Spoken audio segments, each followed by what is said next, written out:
Édification spirituelle 25, de la pratique spirituelle. Il n'existe pas d'endroit plus divisé que ce que vous avez nommé spiritualité.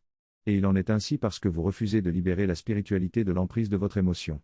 Par émotion, vous demandez à la spiritualité de ne jamais vous contredire, mais de vous murmurer des mots doux, des mots qui vous aident à trouver le repos et qui conduisent vers des contrées de rêve. Encore par émotion, vous imposez à la spiritualité de s'incliner bien bas devant vos faiblesses et vos petitesses, et d'imaginer des hymnes en l'honneur de tout ce qu'il y a de fragile et de friable en vous. Car vous rêvez qu'il soit déclaré universellement une inversion définitive des valeurs, que les plus forts soient déclarés comme les plus faibles, et que les plus faibles soient couronnés. Vous ne laissez pas à la spiritualité la possibilité de respirer par elle-même.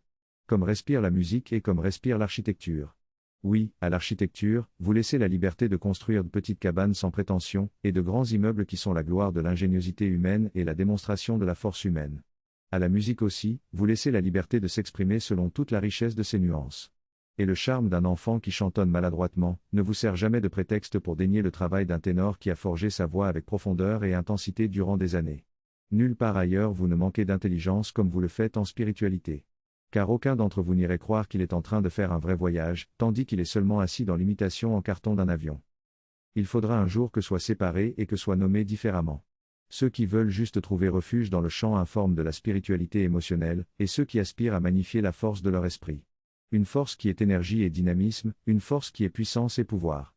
Que les premiers soient nommés pour ce qu'ils sont, des hommes et des femmes qui sont fatigués de tenir l'exigence de la vie matérielle. Qui continuent parfois à la tenir par pression sociale intériorisée.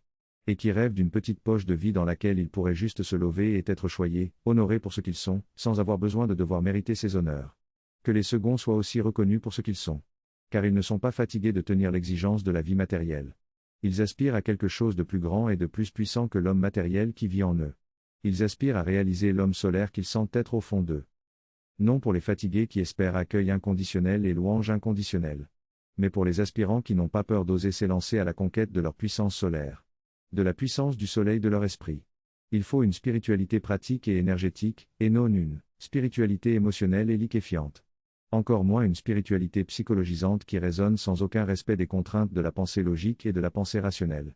Au sein d'une spiritualité pratique et énergétique, la pratique spirituelle est modulation de la concentration et modulation de la respiration, mise en œuvre de la volonté et mise en œuvre de l'intention. Travail d'étude des enseignements et travail de réflexion sur les enseignements. Il ne s'agit pas de faire la vaisselle en conscience. Il s'agit de prendre le temps, avant ou après la vaisselle, d'entrer dans les intensités et dans les profondeurs d'un moment dédié de pratique. Et il s'agit d'aligner le reste de sa vie dans la dynamique d'une gestion intelligente des efforts de volonté en toutes choses. Une gestion intelligente faisant la place nécessaire à la gestion du sommeil, à la gestion du repos et à la gestion du plaisir.